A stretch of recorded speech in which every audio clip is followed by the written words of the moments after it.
Let's step inside the Hartwell auto auction on a crisp October Saturday. In the back stood Garrett Winslow, looking past the rusted fenders and missing glass of a forgotten wreck. To most it was total junk, but he saw something else. Other bidders took one glance at the surface and walked away. When he finally raised his bidding paddle, the whole room stared. Then came the laughter. Derek Caulfield did not even lower his voice. "What is he doing with that rusty pile? Growing tomatoes inside." From the podium, auctioneer Sloan Merritt stared down at the lone bidder. She was not laughing. Instead, she slammed down the heavy gavel. Fools only see the surface. But 30 days later, that exact barn find returned to the block, and the room was dead silent. 2 days before the sale, Garrett sat at his kitchen table. That was when the electronic auction catalog popped up on his screen. He almost deleted it without looking. He routinely monitored regional estate sales. Usually, he would just skim the polished showpieces on page 1 and move on. But a sudden intuition made him click, scrolling past the beauty shots to the final lot. The photo was dreadful, poorly lit, a complete and utter wreck. Yet Garrett set down his coffee, zooming in, determined to look past the decay. His gaze narrowed on the bottom left, right where the rusted chassis met the rocker panel. He spent nearly an hour studying those hidden structural details. Moving over to his desk, he printed the photo, examining it closely under a bright desk lamp. He analyzed the drill patterns, the custom spacing and reinforcement marks along the steel frame. Those were never standard factory choices. You and I know true value hides deep beneath the surface. Those bespoke modifications meant this machine was built for extreme performance. Garrett had seen that exact layout on only 6 cars before, built by one legendary custom shop. He immediately phoned his neighbor, Mrs. Dillard, to watch his young son Miles this Saturday. The next morning, he took the boy to Clover Hill Elementary in his own worn-out pickup. Miles finished a granola bar in the back. "Where are you going today, Dad?" he asked. "To an auto auction. I want to inspect special car." "Is it an ugly junker or a good one?" Garrett smiled. "It is both." Miles pondered that with the quiet maturity of an 11-year-old raised around garage tools. "Those are usually the absolute best ones," the boy replied. He jumped out at the school curb without looking back. The morning viewing hours at Hartwell ran from 9 until 11. Garrett arrived early at 9:15, quietly pacing the showroom floor. 14 lots were up, shiny collectibles, a pristine 64 Galaxy, and then Lot 14, the rusted, forgotten Castaway. He slowly circled the decaying metal shell. Crouching down, he switched his flashlight on, sweeping the beam across the filthy, forgotten undercarriage. The vehicle's original chassis number had been ground away long ago. It seemed someone tried burying its true identity decades ago, and Garrett knew exactly why. Yet 3 faint, surviving characters at the very end were still peeking through the decay. He read those digits twice. Standing up, he clicked off the light, wiping his hands on his jeans. Just then, Derek Caulfield strolled right past. He was talking to a silver-haired gentleman from the local classic car registry. He wore the smug, effortless posture that only old wealth can buy. Derek glanced at Garrett, scoffed at the rusted wreck, and whispered a joke that made them both laugh. Garrett did not even bother to turn around. Sloan Merritt prepared her sheets. "You and I know what lies beneath. You and I know true value always hides in plain sight." She almost completely missed the man inspecting the scrap metal of Lot 14. Almost. She casually noted the bidder name on her ledger, Winslow G, registration 47. Then she moved on, completely blind to the diamond in the rough sitting right before her. When that junk car rolled up, the opening bid was so low it felt like an insult. The auctioneer called the low price twice before one visionary hand finally rose in the back. Garrett kept his paddle steady, unbothered by a room that saw absolutely nothing. Laughter erupted as the crowd mocked him, Derek Caulfield's sneering voice cutting through the room. "What is he going to do with that pile? Grow tomatoes?" The auctioneer stared, but Garrett only saw the hidden masterpiece beneath that rusted shell. Nobody else wanted the scrap car. She slammed her wooden gavel down. The blind crowd walked away while Garrett stepped up to claim his gold. Their eyes locked. She saw a fool's gamble. He saw a hidden treasure. She simply looked down, writing his bidder number, without knowing what he had won. The next morning, Garrett brought his vintage prize home, backing the flatbed into Millhaven Auto and Body. He had spent 4 years working out of a dusty Elm Street garage, struggling to survive. Just him grinding alone. Only hiring help when a rare classic car restoration project required extra hands. Like the rusted vehicle, his shop looked weathered, but true worth lay beneath the surface. Ray Okafor stood outside, coffee in hand, watching quietly as the flatbed arrived with the wreck. 4 years of silence ended today, unbroken since the tragedy that changed Garrett's life. Back then, Ray had offered comfort, but a grieving Garrett was too numb to hear. Now Ray watched in silence until that seemingly forgotten relic finally touched the ground. "You found it," he murmured. "I did not find it, I bought it." Ray set his mug down, crouching to inspect the rusted, unloved frame with knowing eyes. Garrett watched the older man's face go completely still, recognizing a legendary piece of history. Then Ray's eyes locked onto the faded chassis code. 3 faded digits buried under thick rust. He stood in absolute silence. "Do you know what this is?" he asked, already knowing the answer. "I had a strong suspicion from the catalog photo, based on the rocker panel." Ray stood up. "Only 5 of these were ever made. The internal prototype program, 1971 Dodge Challenger RT, built for track development. Never publicly registered anywhere, and never sold through standard dealership channels. Callaway ran that secret program before restructuring back in 2009. After that happened, all 5 cars were supposed to be fully accounted for." He paused. "This one apparently survived without anyone knowing. Verify the paperwork, get an inspection, and this is worth up to $500,000. "I know that too." Ray stared closely at him. "So what did you pay?" Garrett named his meager price. Ray scoffed, stunned by the sheer luck of it. "Stick with me." Ray recognized its true value because he personally stamped those codes. He was the chief engineer for Callaway back in 1971. He had created that secret classic car registry decades ago. He was bound by strict corporate secrets, bound by non-disclosure agreements that still had serious teeth. But he could stand here with us, watching Garrett's visionary gamble turn into a gold mine. 9 years is a long time to be away from this work, Ray said. 4 years. You left Callaway in 2014. I left because Alan got her diagnosis. I came back to Millhaven. She passed 2 years later. Garrett reached for a rag to wipe his hands, though they were already clean. Been fixing cars this whole time, you know how it is, and Garrett truly did. He placed his hand flat on that rusted roof, no grand gesture, just a quiet palm connecting with cold metal, recognizing the soul within. What he felt wasn't empty sentiment or foolish pride. It was a deep, quiet recognition of true potential. You and I see a battered machine the world had already written off. But he saw the masterpiece hidden inside, and he would spend 30 days proving its worth to the world. That afternoon, Sloan called the billing desk to verify the payment on Lot 14. Just standard routine. She answered 3 more calls right after that. Then she leaned back, staring closely at the sheet for bidder 47. She opened a tab and searched for Garrett Winslow in Millhaven, Ohio.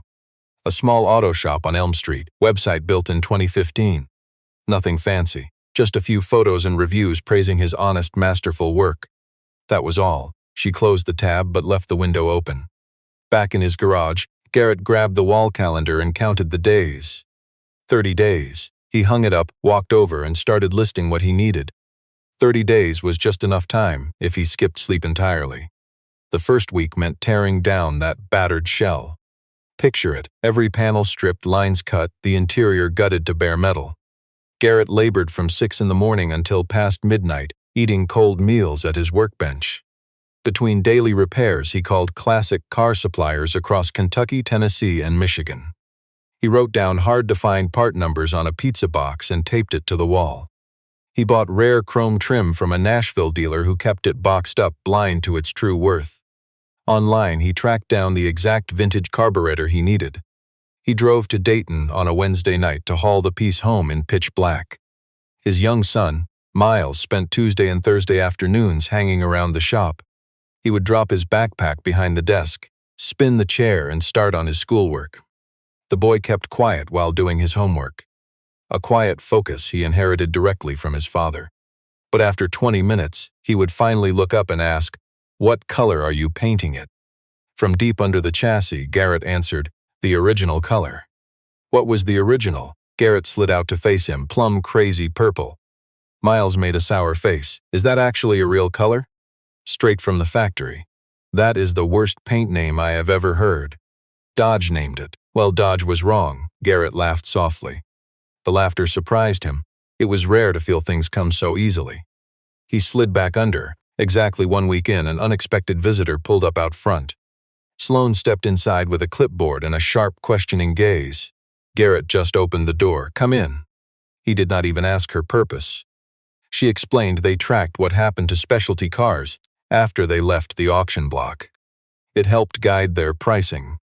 She claimed she always followed up early, using a highly rehearsed tone to make this visit sound like standard office policy. It was an obvious lie, and both of them knew it instantly. Look closely with me. It was stripped bare, no wheels, no seats, just raw, beautiful potential.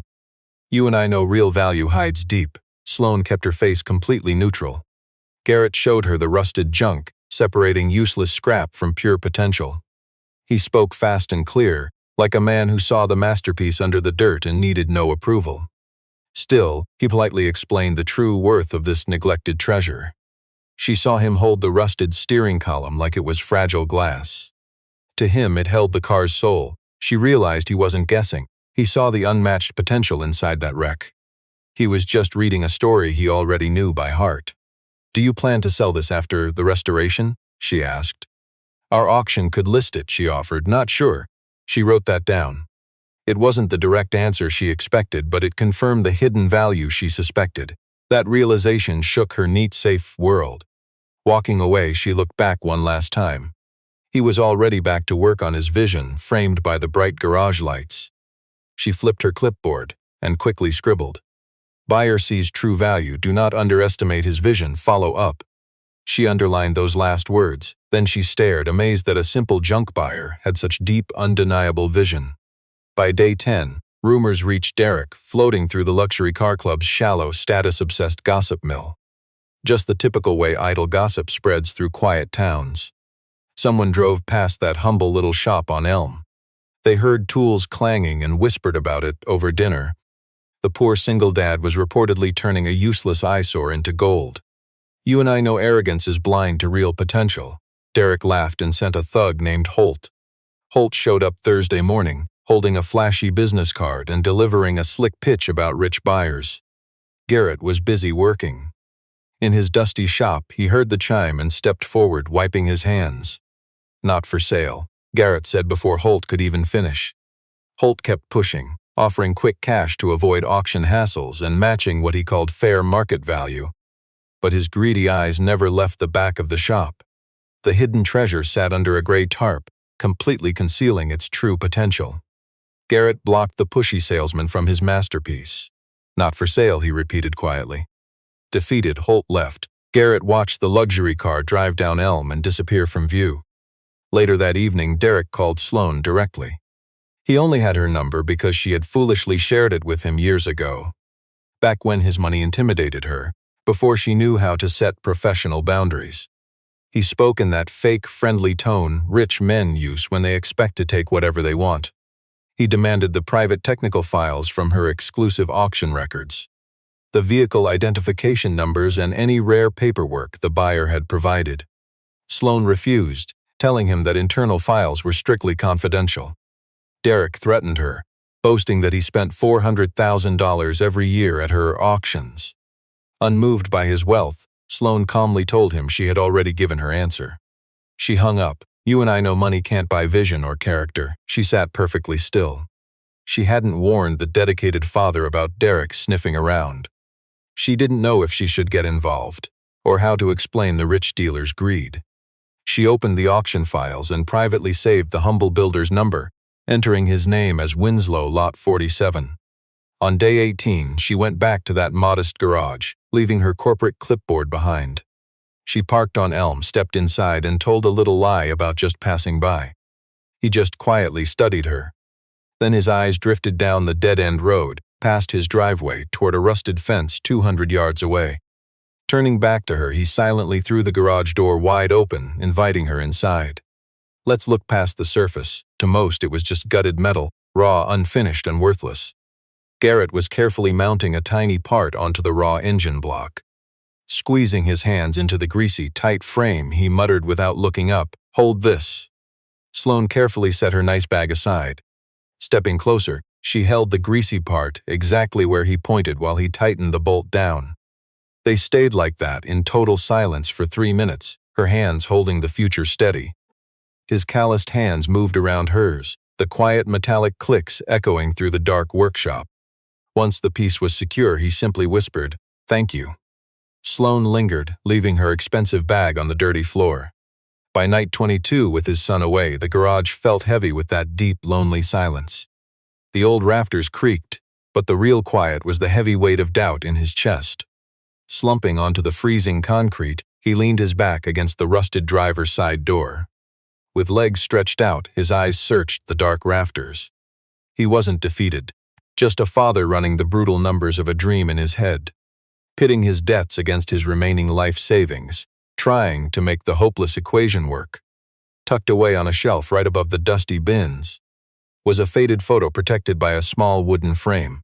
"You and I know true value hides." This keepsake sat wedged between an old manual and rusty bolts. Captured back in 2006. Ellen stood in the bright Columbus sun, wearing her white coat, her hand resting on the hood. A 1968 Trans Am racer, the very first masterpiece Garrett brought back to life at Callaway. On delivery day, she put her hand on that gorgeous hood and told him, "You made something real." She was the voice that eventually called him back home. Stage 3 cancer, February 2013. He was only 2 weeks away from completing a gorgeous Shelby Cobra. A rare classic built to command $900,000 at auction. But she called that Tuesday with a different truth. "I don't need you at Callaway. I need you here." He packed up and drove home that night. She passed in March 2016, and he never went back to Columbus. A dusty phone suddenly buzzed on the workbench. At 10:03 p.m., Sloane texted about the car papers. "Did you receive the secondary county paperwork?" He stared at it, a simple detail that easily could have waited until morning. He replied that he had them, adding that the build was right on track. He stared the glowing screen for a long moment after hitting send. Because she never cared about the schedule. 3 minutes later, she simply replied, "I know." Turning the phone face down on the greasy table, he blocked out the world until morning. On day 25, Ray walked in holding a single mysterious piece of paper. He tossed the folded sheet onto the greasy table without saying a word. Garrett carefully opened it up. "This is how you find true value." A November 2011 article about forgotten muscle car prototypes. The Callaway feature covered 2 whole pages, but there were 0 pictures of the cars. The brilliant minds behind them were left completely nameless. But the technical blueprints spoke. The frame drilling patterns and heavy reinforcements proved its worth. The custom tuning was clearly mapped. "You and I would spot the masterpiece under the rust instantly if we knew car history." Ray grabbed his coffee. "I didn't bring that," he muttered, simply walking away. Garrett read the dusty, forgotten article twice. He smoothed it on the greasy workbench, weighing down this priceless clue before it could blow away. This was his missing puzzle piece. Not the absolute proof, but the bridge to revealing its worth. Connect that rusted chassis to these specs, get an expert to verify it, and the world would finally see the masterpiece beneath the grime. He glanced at the calendar, 5 days left, then his eyes drifted back to his phone. Sloane's name was still glowing on the screen from yesterday's call. He didn't call her yet, but he couldn't put the phone away either. Day 27, Sloane stepped into her quiet office at exactly 7:40. An email was waiting, quietly delivered at 11 o'clock the night before. No sender name, no subject, just one attachment containing an 8-page scanned file. The header read Callaway Motorsport Heritage Internal Vehicle Registry Restricted, dated January 2009. She studied it closely, 5 secret chassis numbers, fully cataloged. Beside each one lay the build dates, specs, and hidden performance programs. The 5th forgotten vehicle had 3 digits at the end of its code that she instantly recognized from that rusted heap. She forwarded the file to Hartwell's tech desk, asking them to trace this mystery sender. The answer arrived later that afternoon. It came from a public computer at the Columbus Library's North Side branch. She sat silently, letting the incredible hidden truth settle in. Then she pulled the junked cars file, spotting a name tucked inside the leaked document's routing header. Ray Okafor, lead technical advisor. She immediately dialed the number listed in the file. He answered on the third ring. Mr. Okafor, this is Sloan Merritt from Hartwell Auction House in Millhaven. I received a very interesting document today. A heavy pause followed. I didn't send you a thing. I know, I'm barred from making certain disclosures. Have been for 16 years, I understand. Another long pause. You really should ask Garrett about 2006 through 2014. His tone remained completely professional, like he was simply reading directions off a map. That is all I will say. Then the line went dead. Stick with me here. Sloan drove to the forgotten garage that afternoon, laptop over her shoulder, with no explanations. Garrett was standing by the greasy workbench when she walked in. She dropped her laptop on a clean corner, flipped it open, spun the screen toward him, and remained silent. He stared at the glowing document, seeing his vision finally recognized. Then his eyes met hers, refusing to glance away this time. He looked right at her, finally dropping the rusted guard he'd maintained during every past visit. Do you need an official confirmation? He asked quietly. I need to understand what I'm seeing. You're looking at exactly why I bought that rusted pile, he replied. Not the complete story, just a raw, rusted skeleton of greatness.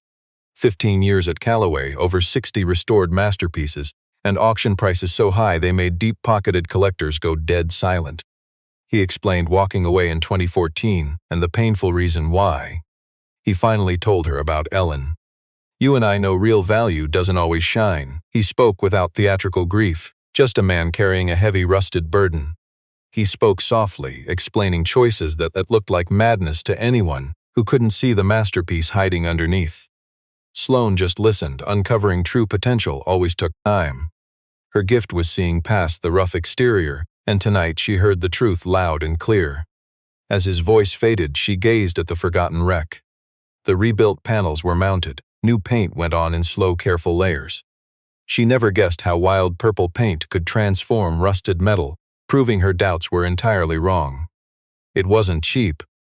Under the garage lights, it gleamed like liquid glass, revealing new depths depending on how you looked at it. What will you do with this treasure once it is finished? She asked quietly. Put it back where it belongs. She wondered if he meant the auction block or a much deeper home. She kept silent. Stepping outside, she paused, deeply moved by the masterpiece others had written off as trash. The golden light glowed warm. Inside, the soft clink of tools and his heavy steps echoed across the concrete.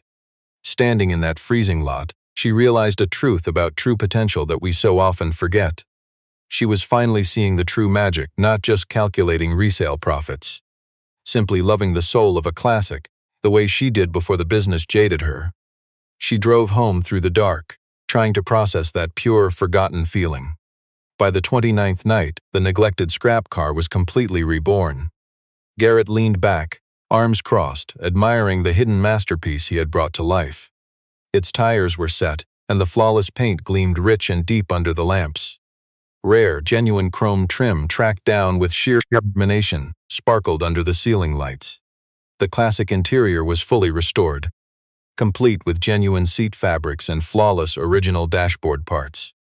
To an ordinary eye, it was just a clean Challenger made of cold metal. But if you had the vision to look deeper, you knew you were seeing gold. Ray was there as well, sitting quietly after bringing dinner hours ago. He sat on a stool, staring in absolute awe at the resurrected legend. Will you reveal its true history at the auction? If Sloan can verify its true heritage through the records, absolutely. If not, I sell it as a standard project and use the cash for my roof. You did not restore this just for money. No. Garrett checked his watch. But my kids still need shoes. Ray broke out into a hearty laugh. Garrett smiled. At 9 o'clock that evening, Sloan called. She had spent days digging past the surface, proving its worth through old documents. An official inspection by a Cincinnati expert proved this rusty wreck held true magic. The paperwork was not flawless, but the car's true history was completely real. A forgotten legacy backed by real physical proof, all proudly displayed in the auction listing. Not Sotheby's level, but perfectly honest, hiding nothing from the world anymore. Garrett paused. Will Derek make trouble for you? A heavy silence fell. For once, he looked past the valuable car to care about her instead. Probably, she sighed, my problem. An hour later, a loud knock shook the door. See this with me. Garrett opened up, finding Derek Caulfield wearing a sharp suit. A man who polished his surface to hide the empty lies within. Derek stared at the incredible masterpiece. You and I know true treasure hides. His face shifted fast, giving way to absolute, raw greed. Just desperate desire. He quickly offered $120,000. Cash in hand tonight, trying to skip the public bidding war entirely. Garrett refused. Derek bid higher, desperate to buy the vision he never had. No extra fees, no risk, just a clean, easy deal. He sounded highly persuasive, a man used to taking cheap shortcuts to success. Garrett replied, You waited 30 days to ask. I spent those days building this. He stepped back and closed the garage door, standing there in proud silence. From a small cot, since Miles's grandmother was busy and he needed a bed, came a sleepy voice. Dad, Garrett walked over gently. His son sat up, holding his warm blanket close. He stared at the reborn machine with the quiet, sleepy focus of someone seeing true wonder. That's the car, Miles whispered. That's really it. It's a weird color. Looking past the outer shell, he added, But it's a great car. Garrett knelt beside the small cot, placing a warm, reassuring hand on his shoulder. Miles drifted right back to sleep, leaving Garrett sitting there, lost in deep thought. Later, in the absolute silence, he approached his masterwork, opened the door, and sat inside. The restored seat felt ideal, and the wheel felt perfectly balanced in his hands. Holding the wheel, he stared through the glass, past the garage into the dark, empty street. He just sat in silence, appreciating what he'd built. Saturday arrived. Let's step inside Hartwell auction house, which was packed tighter than ever today. It was standing room only, the lot outside overflowing with out-of-town plates. People hunting for hidden automotive masterpieces. Millhaven buyers crowded the entire floor, holding their bidding paddles tight, whispering that a once-discarded junker could actually be a priceless piece of history. Sloan listed the vintage car 3 days ago with an extensive write-up, hinting at its extreme rarity, a prototype from a 1971 program. Still unconfirmed by the factory. Verified by independent inspection and records, meeting all the auction's transparency rules. She uploaded clean photos and the full mechanical report, including that old trade magazine and notes proving the hidden chassis codes matched. That once rusty shell held far more substance than most pristine cars there. Derek Caulfield frantically rang her office twice that same week. She ignored them both. The rebuilt Challenger finally rolled out at 10:47. The room fell dead silent. This wasn't just typical polite auction house chatter. An awestruck hush, the kind that occurs when a forgotten relic displays its true potential. Gleaming purple under the spotlights, spotless chrome, looking low-wide and absolutely powerful. Several front-row bidders stood up, completely captivated by the sight. Sloan opened bidding at $95,000. 4 paddles shot up immediately. Within 4 minutes, bids reached $240,000 and slowed. By the 7-minute mark, only Derek and one rival buyer remained. A mysterious private collector from Cincinnati, a face Sloan had never seen before. You and I see it now, 2 men fighting over a once-discarded treasure. 310, 340, Derek bid again, stopping at 355. Sloan watched the silent, breathless room. You and I know true value always hides. She found Garrett waiting, completely unfazed. Standing in the back, hands pocketed, studying his rusted treasure, he offered no bids. He had surrendered the neglected machine days ago, letting its hidden masterpiece speak for itself. He watched quietly. A buyer raised a paddle, $360,000. Derek stared at his paddle, then at the rusty shell, and finally gave up. Sloan let the silence stretch, $360,000, going once. She paused. Going twice, the rich crowd sat utterly frozen, the heavy wooden gavel slammed down.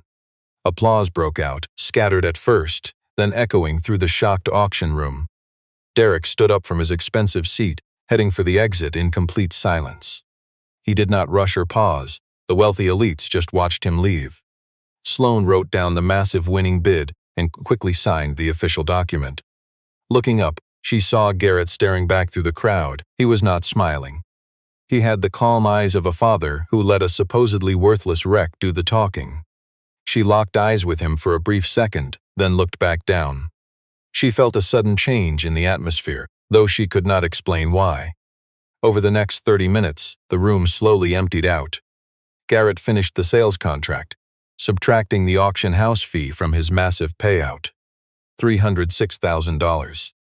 Going directly into a depleted bank account that had barely survived for 4 years. Standing in the quiet hallway, holding his family's new future, he let out a deep breath. Yet the money was not his true victory. You and I know the real prize was validation, proving the masterpiece he saw beneath the rust 3 weeks ago was real. It proved that seeing inner worth mattered, and his long hours of labor were vindicated. Suddenly, Derek marched down the corridor. He stopped right in front of Garrett, his usual smug arrogance completely gone. The bitter, mocking attitude from before had entirely vanished in this moment. He looked like a man who dismissed the rough cover and lost the entire treasure. "You saw its potential from the start," Derek muttered. "Yes," Derek studied his face. He looked down the empty hall toward the quiet stage, then turned back again. "I stared at that very same catalog," he admitted, looking at the same rusty photo. His expression softened, showing the quiet realization of a man who missed the obvious potential. "I missed the gold buried underneath. Most people do." Derek locked eyes with him. He offered a slow nod, a painful admission of a hidden masterpiece he had overlooked. He walked away without shaking hands, his wounded pride finally forced to be honest. Minutes later, Sloan found Garrett near the doors, holding the heavy folder with his final payout documents. She handed over the final papers and he quietly took them.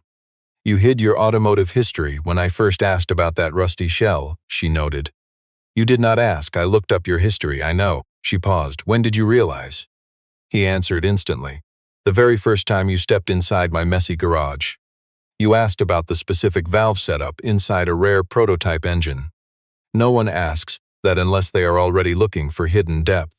She simply stared. It was a quiet, deep moment of understanding. An expert used to judging the outer shell, meeting a father who knew the true value inside. She thought she had the advantage. "Here is what you and I must remember." She studied the paper, but he recognized the vision immediately. She usually had all the answers. Right now, she was completely speechless. The main doors burst open. Miles rushed inside, half running, with his grandmother trailing behind in her heavy winter coat. The boy ran straight to his dad. "How much?" he asked. "Enough for new shoes." Miles squinted in doubt. "Just shoes, and maybe painting the old garage."